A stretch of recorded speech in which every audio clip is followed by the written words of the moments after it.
야곱이 세겜에서 철저하게 고독을 맛보게 됩니다. 자신의 딸 디나가 강간을 당했음에도 불구하고 한마디도 말하지 못하는 무능력한 아버지의 모습이 야곱에게서 나타나기 시작합니다. 그렇게 무능력하게 고독의 시간을 보내던 어느 날 하나님께서 야곱을 찾아오십니다. 그리고 일어나 베델로 올라가서 제단을 쌓으라 라고 하는 말씀에 정신이 번쩍 들기 시작을 했습니다. 야곱은 가족들에게 우상을 버리라고 합니다. 또 정결함으로 의복을 바꿔 입으라 라고 했습니다. 야곱은 생각합니다. 하나님을 믿는다고 했지만 우리 집안에는 우상도 많았고, 하나님을 믿는다고 했지만 우리 집안에는 불결한 삶도 많았고, 하나님을 믿는다 했지만 우리 집안에는 죄의 옷을 입고 살아가는 그런 삶을 살았던 자신의 모습을 비로소 발견하게 되었습니다. 그렇다면 야곱이 그렇게 살았던 이유는 무엇이겠습니까? 이유는 단 하나입니다. 야곱이라고 하는 그 존재로 살아야 되는데 나 아닌 다른 존재로 살고 싶어하는 욕망이 너무나 컸기 때문에 그렇습니다. 나로 살면 될 것인데 나 아닌 다른 존재로 살고 싶어하는 빗나간 욕망으로 인하여서 야곱은 그렇게 세겜을 탐하고 세겜 사람처럼 되고 싶어 했던 것입니다. 우리의 기도는 그렇지 않습니까? 우리의 삶은 그렇지 않습니까? 우리의 기도는 나의 본질이 아닌 다른 사람이 되고 싶어하는 그런 기도를 하고 있지는 않습니까? 그 기도의 내용이 무엇입니까? 다 환경 바꿔달라 그러고 조건 바꿔달라고 하면서 그렇게 끊임없이 기도를 합니다. 내 인생의 조건을 바꾸어 달라고 내 시간을 그렇게 허비하고 있는 것입니다. 그러나 여러분, 우리가 분명히 알아야 될 것은 무엇이냐면 하나님께서는 우리의 환경 바꾸는데 별 관심 없습니다. 하나님은 우리의 조건 바꾸는데 별 관심 없습니다. 하나님이 관심 갖고 싶어 하는 건 무엇이냐면 우리의 인간의 본질을 바꾸고 싶어 하는데 거기에 많은 관심이 있는 것입니다. 인간의 조건에 묶여 사는 인간을 바로 세워서 인간 본연의 하나님의 모습에 맞는 그런 인간 본질을 바꾸는데 하나님은 훨씬 더 관심이 많으신 것입니다. 그 일을 위해서 하나님께서는 예수님을 이 땅에 보내주셨습니다. 그 일을 위하여 자기 목숨을 버리시면서까지 우리 인간 본질을 바꾸기 위한 그런 일들을 하나님은 지금까지 해오시고 있는 것입니다. 야곱은 평생 자신의 조건을 바꾸기 위해서, 자신의 환경을 바꾸기 위해서 열심히 수고했습니다. 열심히 일을 했습니다. 잠을 자지 않고 수고했습니다. 그러자 결과는 나타납니다. 양도 늘어났고 소도 늘어났고 자신의 가족들도 번성해졌습니다. 그러나 이런 모든 번성함들이 자신이 다 이루었다고 생각하는 그런 결과라 생각했지만, 그렇게 담고 싶어 했던 세겜에서 더 많은 번성과 번영을 이루고 싶어 했지만 세겜에서 절망을 경험하고 나서 야곱은 고독한 존재가 되고 불안한 존재가 되고 말았던 것입니다. 오늘 우리가 살고 있는 이 시대에 얼마나 불안한 시대에 살아가고 있습니까? 이 불안한 시대에 야곱이라고 하는 한 인물을 우리가 나누고 있는 까닭은 신앙의 본질을 다시 한번 살펴보자는 것입니다. 나라고 하는 존재는 환경의 조건을 바꾸는데 관심이 있는지, 아니면 인간 본질을 바꾸는 데 관심이 있는지 한번 점검해 보자는 것입니다. 인간의 본질을 바꾸는 것, 이것을 성경에서는 무엇이라고 이야기하냐면 구원이라고 이야기를 합니다. 본질을 바꾸는 것은 인간 인생의 조건을 바꾸는 것과는 전혀 다른 차원의 이야기입니다. 여러분, 인생의 조건을 바꾸어 달라라고 하는 것은 이런 것과 같습니다. 내 목에 올가미가 하나 딱 걸려져 있습니다. 그러면은 여러분, 이 올가미가 내 목에 걸려져 있다라고 하면은 우리가 가장 급한 것은 무엇이겠습니까? 올가미를 벗겨내는 것이 가장 급한 겁니다. 그런데 어떤 사람은 어떻게 기도하냐면은 내 목에 걸려 있는 올가미를 풀어달라고 하는 것이 아니라 좀 느슨하게 해달라고 기도합니다. 올가미와 묶여져 있는 긴 끈이 있는데 그 끈을 하나님께서 빨리 풀어주십시오라고 이렇게 기도하는 것이 아니라 그 묶여있는 끈을 좀 더 길게 해달라고 기도하는 겁니다. 여러분, 내 목에 묶여있는 올가미를 풀어내는 것이 인간 본질의 변화입니다. 그러나 인간 본질의 변화가 아니라 내 목에 있는 올가미를 조금 느슨하게 해달라고 하는 것, 내 올가미와 묶여있는 그 끈의 길이를 좀 길게 해달라는 것, 이것은 인간의 조건, 인생의 환경을 바꾸어 달라고 하는 그런 내용이라는 것입니다. 하나님의 목표는, 하나님의 원하시는 것은 우리의 목줄에 달려있는 죄의 올가미를 느슨하게 하는 데 목적이 있는 것이 아닙니다.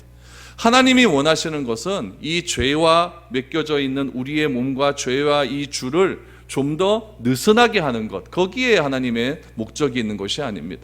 하나님의 목적은 이 죄의 올가미를 완전히 벗어버리는 데 있다는 이야기입니다.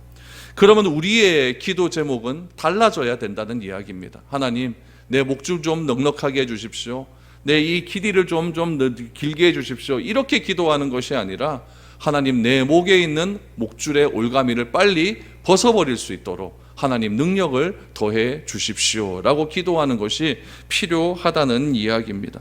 그러면서 우리는 열심을 내면서 일을 하는 것이죠. 그러면서 우리가 항상 하나님께 갈급하는 것은 하나님, 나의 이 목마름, 나의 이 열심에 대한 목마름, 이 목마름이 해결될 수 있도록 생수한 것만 빨리 주십시오. 그러면 내가 잘 될 것 같습니다 라고 기도를 하죠. 그러나 하나님의 관심은 무엇입니까? 생수한 컵 주는데 하나님의 관심이 있는 것이 아닙니다. 어디에 있을까요? 우리를 데리고 폭포수 밑으로 데려가는 겁니다. 그래서 영원히 목마르지 않는 그런 영생의 생명수를 하나님께서는 우리에게 허락하여 주시기를 원한다는 겁니다. 그 영생의 폭포수를 맛본 사람들의 고백들이 시편에 보면 굉장히 많이 나와 있습니다. 특별히 시편 23편 1절 말씀에 보니까 여호와는 나의 목자시니 내가 부족함이 없으리로다. 그가 나를 푸른 풀밭에 누이시며 쉴만한 물가로 인도하시는 도다라고 말을 합니다. 누가 이런 고백을 할 수 있겠습니까? 죄의 목줄이, 죄의 올가미가 나를 가득가득 나를 쪼이고 있는데 그거 조금 느슨하게 내주게 해줬다고 이런 고백이 나올 수가 있겠습니까? 그런 사람의 고백은 이런 고백이 나오지 않습니다. 하나님, 나에게 생수 한 컵만 주십시오. 그 한 컵만 주시면은 나의 인생의 목마름이, 나의 이 현실의 이 목마름이 해결될 수 있을 것 같습니다. 생수 한 컵만 주십시오. 요 사건만 해결해 주십시오. 이렇게 말하는 사람은 절대 시편 23편의 고백이 나오지 않습니다. 하나님이 우리에게 주시고자 원하는 것은 생수한 컵이 아니라 폭포수 밑입니다. 영원히 목마르지 않는 그 물을 가지고 하나님께서 오늘도 내일도 영원토록 우리에게 우리의 갈급함을 영원토록 해결해 주시고자 하는 그런 하나님의 긍휼하심이 있다는 것입니다. 그런 긍휼하심을 경험한 사람은 오늘 이 고백이 나옵니다. 여호와는 나의 목자시니 내가 부족함이 없으리로다. 우리 같이 한번 이 말씀 같이 한번 읽어보겠습니다. 시작. 여호와는 나의 목자시니 내게 부족함이 없으리로다. 그가 나를 푸른 풀밭에 누이시며 쉴만한 물가로 인도하시는도다. 아멘. 이 고백이 여러분들의 고백이 될 수 있기를 축복합니다. 컵 하나에 만족하지 마시기를 바랍니다. 우리 인생의 조건에 만족하지 마시기를 바랍니다. 내 인간 본질이 어떻게 바꾸어져 가야 되는지, 내 인간이 나라는 존재가 어떻게 변화되어 가는지 거기에 우리의 시선이 주목해야 된다는 이야기입니다. 하나님께서는 우리에게 이런 고백이 나올 수 있도록 인생의 본질을, 인생의 조건을 바꾸어 달라고 날마다 기도하는 우리를 지금까지 이끌고 오시는 겁니다. 지금까지 이끌고 오셔서 그 이끌고 오시는 과정 가운데 어떨 때는 고통도 주시고 어떤 때는 어려움도 허락하여 주시어서 우리로 하여금 이 한순간의 고통에서 벗어나는 것이 아니라 영원한 고통에서 해방될 수 있도록 그렇게 하나님은 우리를 빚어가시고 다듬어 가신다는 사실을 꼭 기억하시기를 바랍니다. 그런 삶이 야곱스러운 삶이었기 때문에, 그런 삶이 야곱의 삶이었기 때문에 오늘 야곱은 철저하게 고독을 경험하게 되는 겁니다. 아무것도 되지 않는 그런 야곱, 일생을 그렇게 잠 안 자고 열심히 이루어서 남들이 부러워할 만큼 부도 얻었고 남들이 부러워할 만큼 창대한 가족도 이루었지만은 영원히 그의 마음 가운데는 해결되지 않는 그런 목마름이 계속해서 나오고 있었다는 것입니다. 거기에 카운터펀치가 무엇입니까? 세겜에서 자기의 딸이 강간을 당하게 되었고 그 강간당하는 현장 속에서 야곱은 아무 말 한마디 하지 못하는 그런 현실 속에서 하나님께서 야곱을 찾아오셨다는 겁니다. 여러분 생각을 해보십시오. 세상이 얼마나 강합니까?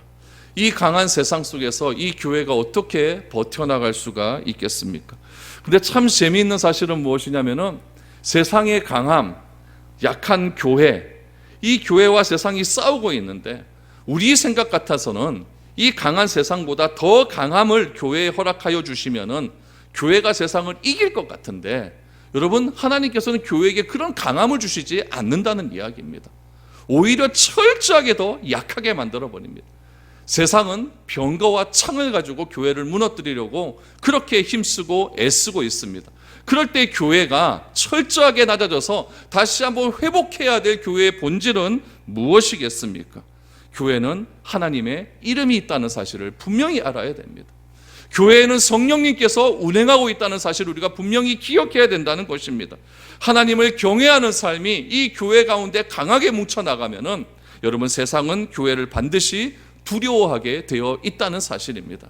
야곱의 집안이 무슨 강한 군대가 있었습니까? 야곱의 집안에 무슨 군인들이 있었습니까? 야곱의 집안에 무슨 무기가 있었습니까? 그러나 그 야곱의 집안보다 훨씬 더 강한 가나안 땅 족속들은 병거를 가지고 있었고 창을 가지고 있었고 훈련된 군인들이 있었지만은 야곱의 집안 가운데 철저하게 회개하는 그런 상황들을 바라보면서, 야곱의 집안에 드디어 하나님의 이름이 회복되는 그 순간을 바라보면서, 야곱의 집안의 우상들을 버리고 정결함으로 죄의 옷을 벗어버리고 의의 새 옷을 입는 그 순간을 세상 사람들이 바라보면서 야곱의 집안을 바라보며 그들이 보는 것은 무엇이었냐면 야곱의 집안을 두려워하기 시작했다는 겁니다. 그러면서 야곱의 집안은 하나님이 명령하시는 베델로 올라가기 시작을 합니다. 오늘 그 베델로 올라간 뒤에 어떤 일들이 있었는가? 하나님께서 야곱에게 나타나셨습니다. 그런데 여러분, 우리가 야곱의 말씀을 계속해서 보고 있지 않습니까? 그런데 오늘 본문에 나타난 이 야곱의 하나님, 이 야곱의 하나님이 몇 번째로 나타났냐면 5번째 나타난 하나님이십니다. 우리가 야곱의 삶을 조금 한번 되돌아보았으면 좋겠습니다. 첫 번째 하나님이 언제 야곱에게 나타나셨냐면은 형 에서의 낯을 피해서 집에서 도망갈 때, 밧단 아람으로 도망갈 때, 그때 하나님께서 베델에서 나타나셨습니다. 베델에서 하나님을 만났습니다. 그리고 또 언제 나타납니까? 20년이 흐른 다음에 외삼촌 라반을 피해서 도망할 때 어디에서 나타났냐면 마하나임이라는 곳에서 하나님께서 야곱에게 또 나타나셨습니다. 그리고 형 야곱 에서가 야곱을 죽이기 위해서 군대를 이끌고 온다는 소식을 들었을 때 야곱이 야복강 나루터에서 하나님과 씨름하지 않습니까? 그때 하나님께서 세 번째 나타나십니다. 네 번째는 언제 나타납니까? 세겜에서 디나가 강간당하고 고독 속에 있을 때 하나님이 나타나셨습니다.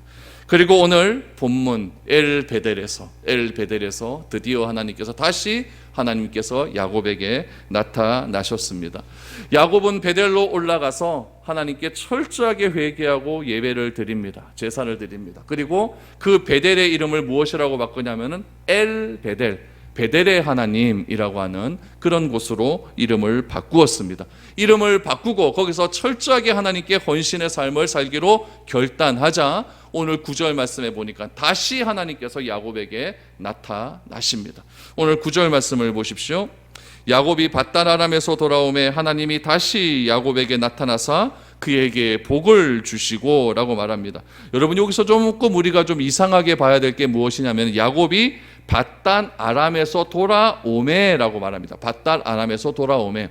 그럼 밧단 아람이 어디냐면은 야곱의 외삼촌이 있는 그 메소포타미아지요. 그쪽을 밧단 아람이라 그럽니다.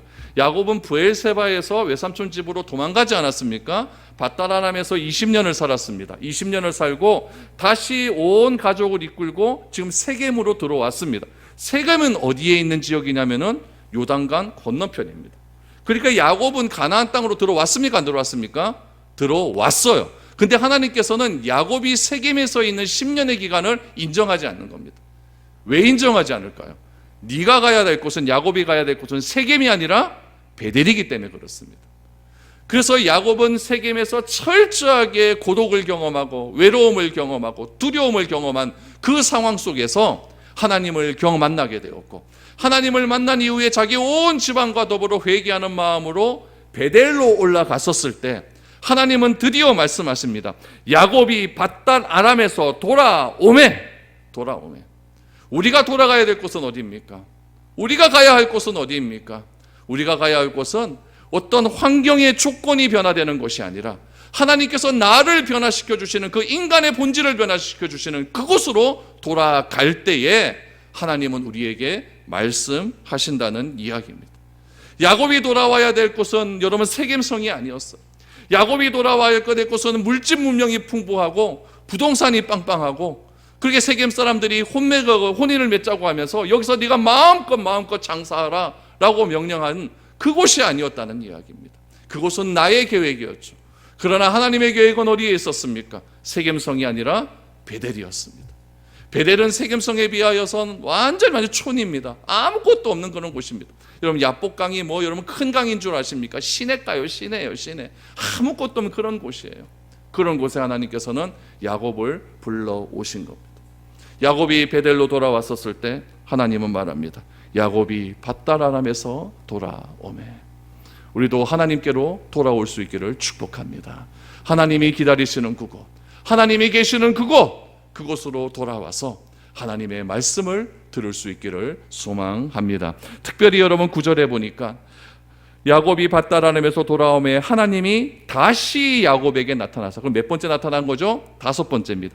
다시 야곱에게 나타나서 야곱에게 복을 줍니다. 야곱에게 복을 주는데 그 복의 내용이 무엇이냐면은 우리의 환경의 조건을 바꾸는 그런 복이 아니라 여러분 인간 본질을 바꾸는 그런 복이었다는 겁니다. 그런 복이 여러분 10절에서 12절까지 한 3가지로 나오게 됩니다. 오늘 이 3가지의 복을 한번 살펴보기를 원합니다. 첫 번째 복은 무엇입니까? 인간의 본질적 조건을 바꾸어주는 복입니다. 인간의 본질적 조건을 바꾸어주는 복. 여러분 10절 말씀을 보십시오. 어떤 복입니까? 하나님이 그에게 이르시되 내 이름이 야곱이지만은 내 이름을 다시는 야곱이라 부르지 않겠고 이스라엘이 내 이름이 되리라 하시고 그가 그의 이름을 이스라엘이라 부르시고 라고 말을 합니다. 여러분 하나님은 야곱에게 주시는 복이 우리의 인생의 조건의 복을 바꾸어 주시는 것이 아님을 우리는 다시 한번 알게 됩니다. 인간의 본질적인 조건을 바꾸어 주시는 거예요. 그래서 내 이름이 지금은 야곱이지만은, 속이는 자이지만은 내 이름을 이제는 다시는 야곱이라 부르지 않고 이스라엘이라 부르겠다. 여러분 야곱은 이스라엘이라는 이름을 이미 받았습니다. 20년 전에 받았어요. 근데 야곱은 이스라엘이라고 하는 이름을 받았음에도 불구하고 끊임없이 야곱스러움을 버리지 못했습니다. 계속 속입니다. 계속 사기를 칩니다. 계속 자신의 인생의 조건을 바꾸는데 그렇게 애를 쓰는 삶을 살았습니다. 하나님은 그런 삶을 원하는 것이 아니었죠. 그럼에도 불구하고 야곱을 끈질기게 끌고 오십니다. 어디까지 끌고 오십니까? 베델로 끌고 오시는 거예요. 베델로 끌고 와서 야곱에게 다시 말씀하시는 겁니다. 너에게 다시는 야곱이라 부르지 않고 이스라엘이라 이름을 부르겠다. 그러면서 야곱을 이스라엘로 바꾸어 주시는 자신의 이름을 소개하는데 그 이름을 무엇이라고 이야기하냐면은 전능한 하나님. 11절을 보십시오. 전능한 하나님이다 라고 말합니다. 11절을 보시면 하나님이 그에게 이르시되 나는 전능한 하나님이다 라고 말합니다. 전능한 하나님. 여러분 전능한 하나님을 우리 히브리어로 엘 샤다이 그럽니다. 엘은 하나님, 샤다이는 전능한. 그래서 우리가 엘 샤다이 그러면 전능한 하나님 이렇게 말을 할 수가 있죠. 여러분 이 전능한 하나님이 여러분 얼마나 하나님의 고귀한 이름인지 모릅니다. 이 전능한 하나님이 창세기에서 딱 2번 나옵니다. 첫 번째는 어디에서 나오냐면은 창세기 17장에서 아브라함에게 나타나시면서 하나님께서 나는 전능한 하나님이다 라고 말씀을 하셨습니다. 17장 1절 말씀을 보시기 바랍니다. 같이 읽어보죠. 시작. 아브라함이 99세 때에 여호와께서 아브라함에게 나타나셔서 그에게 이르시되 나는 전능한 하나님이라 너는 내 앞에서 행하여 완전하라 라고 말합니다. 나는 전능한 하나님이다. 나는 엘샤다이다. 나는 엘샤다이다. 그러면서 아브라함에게 하는 말이 무엇이냐면 행함에서 완전하라. 행함에서 완전하라. 아브라함이 아들을 낳는다라고 하는 하나님의 메시지를 약속을 받지 않았습니까? 그럼에도 불구하고 자꾸 막 의심하잖아요. 네, 후손은 어떻게 되나 자꾸 의심하잖아요. 그때 의심할 때 하나님께서 나타나셔서 99세의 아브라함에게 나타나셔서 나는 전능한 하나님이다. 너는 행함에서 행하여 완전하라 라고 말합니다. 여러분 전능하다라고 하는 것은 우리가 믿음 생활을 하면서 얼마나 중요한 부분인지 모릅니다. 하나님이 전능한 하나님이라고 한다면은 여러분 나에게 어떤 유익이 있겠습니까? 하나님이 전능하시다고 하는 것에 대해서 우리가 알고 믿을 수만 있다면 우리는 여러분 절대 흔들리지 않을 수 있습니다. 오늘날 코로나와 같은 사태에도 흔들리지 않게 됩니다. 하나님께서 전능하시다고 한다면은 하나님이 능력이 없어서 이 시대를 해결하지 못하는 것이 아니라는 것을 알게 됩니다. 하나님은 전능하신 분이기 때문에 이 시대를 지금 이렇게까지 지금 계속해서 끌고 가시는 것은 무엇인가? 이유가 있다는 것을 알게 됩니다. 전능하시기 때문에 어떤 결과로 우리에게 무엇인가를 주시고자 하는 메시지가 있다는 것을 알게 됩니다. 하나님이 전능하시다고 한다면 우리에게 일어나는 모든 일은 선한 결과인 것을 우리는 믿게 됩니다. 오늘 현실의 우리의 삶은 어렵습니다. 현실의 우리의 삶은 다 힘들고 괴롭습니다. 누구 하나 만나기도 부담스러운 그런 시대에, 어디 한번 가보기도 부담스러운 이 시대에 누구 하나 잘 되었다고 나오는 그런 소리도 없는 그런 시대 속에 살아가고 있지만, 하나님께서 전능하시다는 사실을 내가 믿기만 한다면 반드시 이런 어려움도 하나님께서는 결과론적으로 우리에게 선한 길로 바꾸어 주시는 과정임을 알게 됩니다. 이 사실을 여러분 꼭 믿으시기를 바랍니다. 하나님이 전능하심을 알고 믿게 된다는 고백을 통해 우리의 신앙 상태가 그대로 드러나게 되는 것입니다. 여러분, 우리는 무능한 하나님을 믿는 것이 아닙니다. 우리는 시시각각 그 시간의 어떤 조건 속에서 변하는 하나님을 믿는 것이 아닙니다. 하나님은 하나님께서 계획하신 그 일을 반드시 선한 길로 이끌어 가시는 분이십니다. 반드시 그 길로 우리에게 좋은 것으로 주시기를 원하시는 분이십니다. 그렇다고 한다면 이 과정이 비록 힘들고 어렵다 할지라도 내가 하나님의 전능하심을 믿는다고 한다면 그 믿음 속에서 반드시 하나님께서 우리에게 좋은 것으로 갚아 주실 것을 믿어야 된다는 이야기입니다. 따라서 전능하신 하나님께서 우리에게 허락하셔서 일어나게 되는 여러 가지 고난들이 있습니다. 여러 가지 환난과 어려움들은 하나님이 무능하시기 때문에, 하나님이 모자라시기 때문에, 하나님이 부족하시기 때문에 이 땅에서 일어나는 것은 아니라는 이야기입니다. 우리에게 일어나는 모든 것은 하나님의 무능함 때문이 아니라는 이야기죠. 아직도 인간의 조건만을 위해서 달려가는 우리를 향해서 허락하시는 하나님의 사역이라는, 일하심이라는 뜻입니다.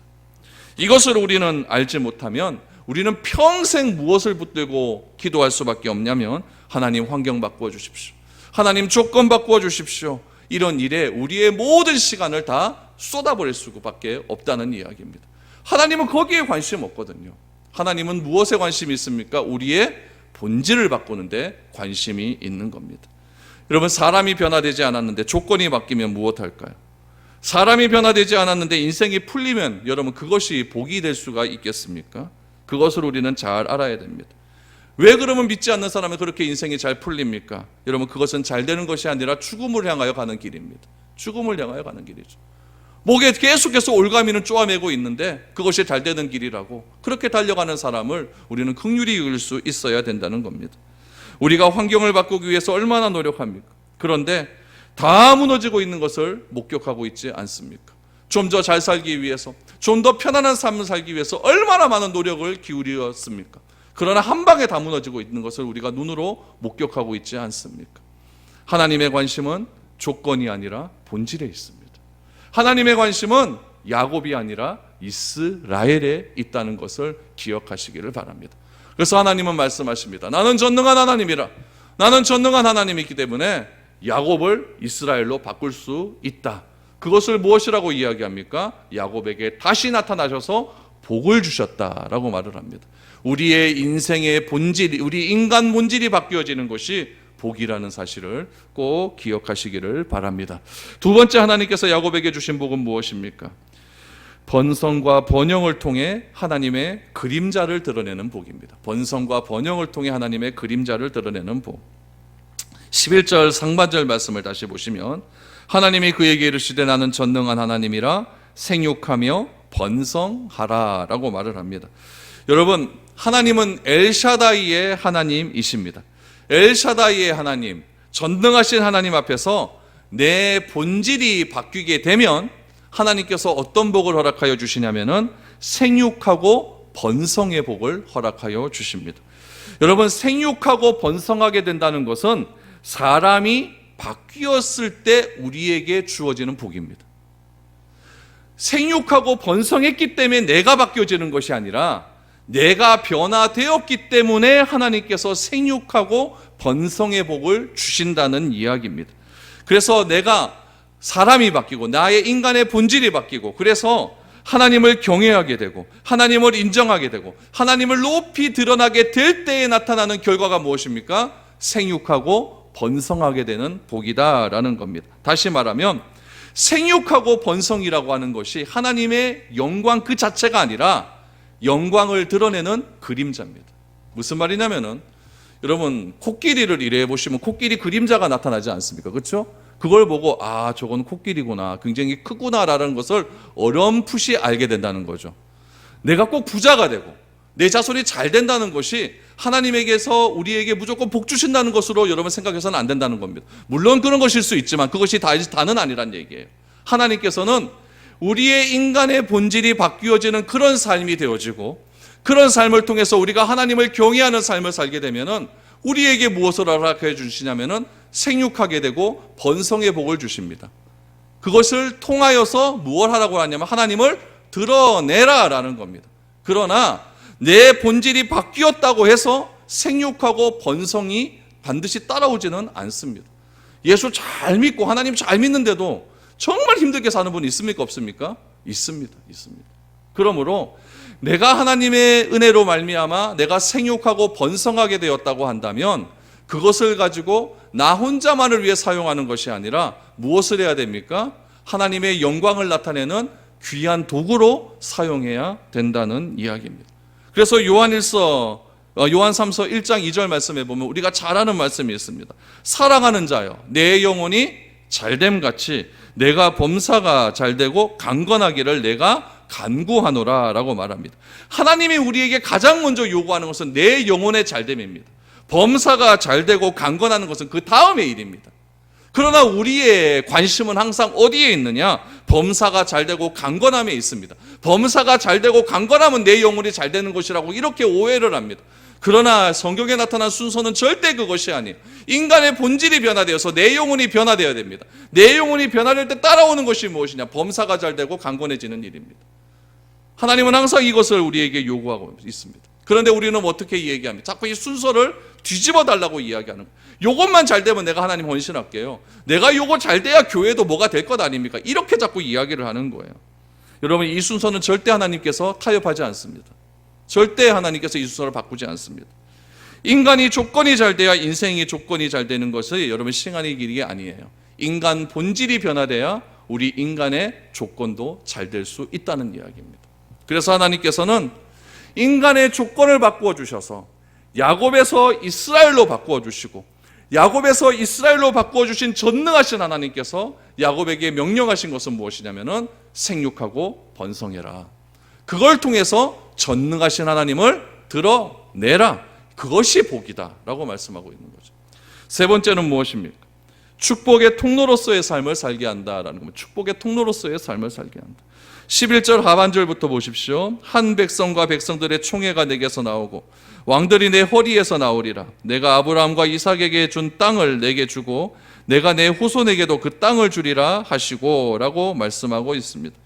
여러분 인간의 본질이 변화되게 되면 나 하나 잘 되는 것에서 그치는 것이 아니라 수많은 사람들에게 영향력을 끼치는 그런 사람이 될 수가 있는 겁니다. 그것을 무엇이라고 이야기하냐면은 한 백성과 백성들의 총회가 내게서 나오고 왕들이 내 허리에서 나오리라 라고 말을 하고 있습니다. 여러분 이 말씀은 야곱의 조상이었던 아브라함과 이삭에게도 똑같이 해주었던 말씀입니다.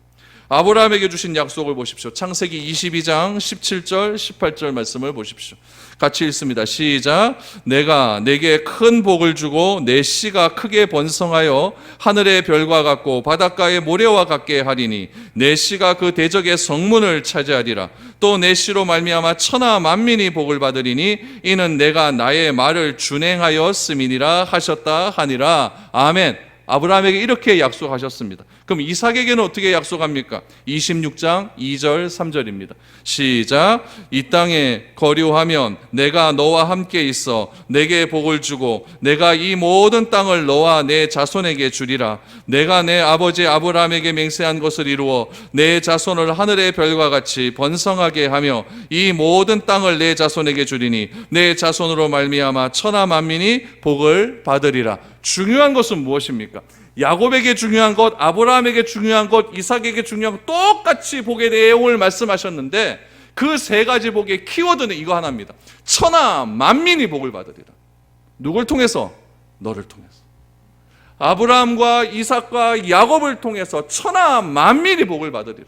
우리의 관심은 어디에 있습니까? 땅 준다니까 하나님 땅 주십시오. 거기에 관심이 많죠. 그러나 땅은 천하 만민이 복을 받기 위한 도구에 불과한 것이지 땅이 본질은 아닙니다. 하나님은 아브라함을 통해서 이삭을 통해서 야곱을 통하여서 천하 만민이 복을 받을 수 있는 축복의 통로로 사용하시겠다. 그렇게 말씀하고 있는 것입니다. 하나님은 나 하나 복 받고 잘 되는 것, 오직 나의 인생의 조건을 바꾸는 데는 하나님 별 관심 없습니다. 하나님의 관심은 나 한 사람의 본질이 변화되고 나를 통하여 하나님의 영광이 그림자를 통하여서 마음껏 드러나게 되고 내 자손을 통하여 천하 만민이 복을 받게 되는 것, 거기에 하나님께서는 지대한 관심이 있습니다. 그래야 해서 하나님께서는 그 인간의 조건, 이 인간 본질의 조건을 바꾸기 위하여서 목숨을 걸으십니다. 목숨을 걸고 내려오셔서 인간의 몸을 입고 내려오셔서 십자가에서 자기의 모든 것을 다 쏟으시고 이 사실을 믿는 자마다 천하 만민이 복을 받게 되는 축복의 통로로 만들어 주겠다라고 하는 약속을 우리에게 해 주신 겁니다. 우리가 이런 하나님의 의도를 모르고 계속 하나님께 씨름해봐야 다리밖에 더 절겠습니까? 다리라도 절어서 여러분 하나님의 약속을 받으면, 그래서 변화되면 다행이죠. 그러나 그것도 안 되고 다리만 절고 아무것도 나에게 남는 것이 없다면 여러분 이 신앙생활을 하는 그런 이유가 무엇이 있겠습니까? 그렇기 때문에 여러분 이 순서를 절대 잊지 마십시오. 하나님의 관심은 어디에 있다? 인간 본질을 바꾸는 데 있다. 야곱이 이스라엘로 바뀌는 데 있다. 야곱이 이스라엘로 바뀌게 되면 생육과 번성의 복도 허락하여 주시고 나를 통하여 이 모든 세상 가운데 축복의 통로를 만들어 주실 것이다. 이런 복을 하나님께서 우리에게 약속해 주신 것입니다. 오늘 9절에서 다시 한번 보십시오. 야곱에게 나타나서 그에게 뭘 주시고? 복 주시고. 이것이 진짜 복이라는 이야기죠. 이것이 진짜 복이다. 13절에서 15절 말씀을 보십시오. 하나님이 그와 말씀하시던 곳에서 그를 떠나 올라가시는지라. 야곱이 하나님이 자기와 말씀하시던 곳에 기둥 곧 돌기둥을 세우고 그 위에 전제물을 붓고 또 그 위에 기름을 붓고 하나님이 자기와 말씀하시던 곳의 이름을 베델이라 불렀더라. 여러분 하나님이 그와 말씀하시던 곳, 그곳이 어디입니까? 야곱이 올라갔던 베델입니다. 그 베델에서 하나님께 제사를 드리지 않았습니까? 제사를 드리고 그곳의 이름을 뭘로 바꿨다고요? 엘 베델로 바꾸었어요. 근데 하나님께서 야곱에게 또 말씀하셨거든요. 또 말씀하시자 야곱이 너무나 감격이 되는 거예요. 너무나 충격을 받는 거죠. 아, 이게 맞는 거구나. 하나님께서 여기까지 나를 기다리고 계셨구나. 나는 지금까지 세겜에서 10년을 허비하고 바다나람에서 20년을 허비하면서 그런 삶을 살았는데 하나님께서는 처음 나를 만났던 그곳에서 아직도 내가 돌아오기를 기다리고 계셨구나. 야곱은 거기에 또 감사하는 마음으로 제단을 쌓습니다. 그리고 그곳에 돌기둥을 세웁니다. 그 위에 전제물을 붓고 또 기름을 붓고 하나님이 자기와 말씀하시던 그곳의 이름을 무엇이라 불렀다? 다시 베델로 부르게 되었던 것입니다. 여러분 야곱의 이런 행동을 통해서 우리가 알 수 있는 사실은 무엇입니까? 베델도 필요하고 엘베델도 필요하다는 겁니다. 베델은 어떤 곳입니까? 내가 하나님을 처음 만났던 그 느낌입니다. 그 감격입니다. 그 은혜입니다. 여러분들은 언제 하나님을 처음 만났습니까? 언제 구원의 감격이 여러분들에게 감각이 크게 임해 왔습니까? 그 감격이 아직도 내 마음속에 깊이 남아있지 않습니까? 저는 92년도 1월 달에 처음 하나님의 은혜를 받았던 그 순간이 아직도 잊혀지지가 않습니다. 강하게 왔습니다. 엘벨은 무엇입니까? 엘베델. 여러분 내가 하나님을 영접했다고 해서 우리가 완전히 성화된 삶을 살아갑니까? 오늘 본문의 말씀처럼 전능하신 하나님 앞에서 우리가 행함이 완전해질 수 있습니까? 아니잖아요. 계속 넘어갔다가 일어섰다가 넘어졌다 일어섰다 이렇게 삶을 살지 않습니까? 그런 넘어지고 일어점의 삶 속에서 하나님께서 우리를 끝까지 끌고 가시잖아요. 그렇죠? 끌고 가십니다. 힘들 때 우리를 보듬어 주시고 잘 될 때 교만하지 말라고 충고도 해 주시고 또 그거 안 되면 한 방 때리시기도 하시고 그러면서 하나님께서 기필코 우리를 어디로 데려가십니까? 엘 베델로 데리고 가시는 거예요. 그걸로 가보니까 그곳에 누가 계십니까? 베델에서 만났던 하나님이 그대로 나를 기다리고 계시는 거죠. 그런 의미에서 엘 베델입니다. 엘 베델은 무엇입니까? 내가 회복되어 다시 돌아가야 될 그 장소입니다. 그 엘베델, 회복되어 돌아갈 그 장소에 가보니 누가 계십니까? 처음 나를 만나 주셨던 그 베델의 하나님이 아직도 나를 그대로 기다리고 계시는 거예요. 야곱은 그 하나님을 발견한 겁니다. 그래서 야곱은 그 엘베델의 이름을 또 무엇으로 바꿉니까? 베델로 바꾸는 겁니다. 여러분, 우리가 하나님을 만났던 그 체험, 하나님을 만났던 그 감격, 그것을 가지고 야곱스러움이 완전히 벗어질 수는 없습니다. 하나님께서 야곱을 추격하시고 빚으시고 변화시켜 주시어서 야곱에게 일어났던 여러 가지 어려움, 고통마저도 하나님께서 야곱과의 언약을 기억하시고 그것을 좋은 길로 바꾸어 주셨다는 이야기입니다. 여러분, 하나님을 날마다 만나는 엘베델이 우리에게 있기를 소망합니다. 그 엘베델이 여러분의 가정이 되시고 여러분의 직장이 되시고 여러분 이곳이 될 수 있기를 원합니다. 그래서 날마다 하나님을 기억하시고 하나님을 경험하십시오. 저는 오늘 이 어려움이 금방 끝난다고 생각하지는 않습니다. 여러분, 이제 수많은 사람들이 모여서 이렇게 집회하는 그런 대규모 집회의 시대는 이제 끝났습니다. 이 변화하고 있는 환경을 허락하신 하나님이 원하시는 것이 무엇인지를 우리가 진지하게 말씀을 통하여 고민해 보아야 됩니다.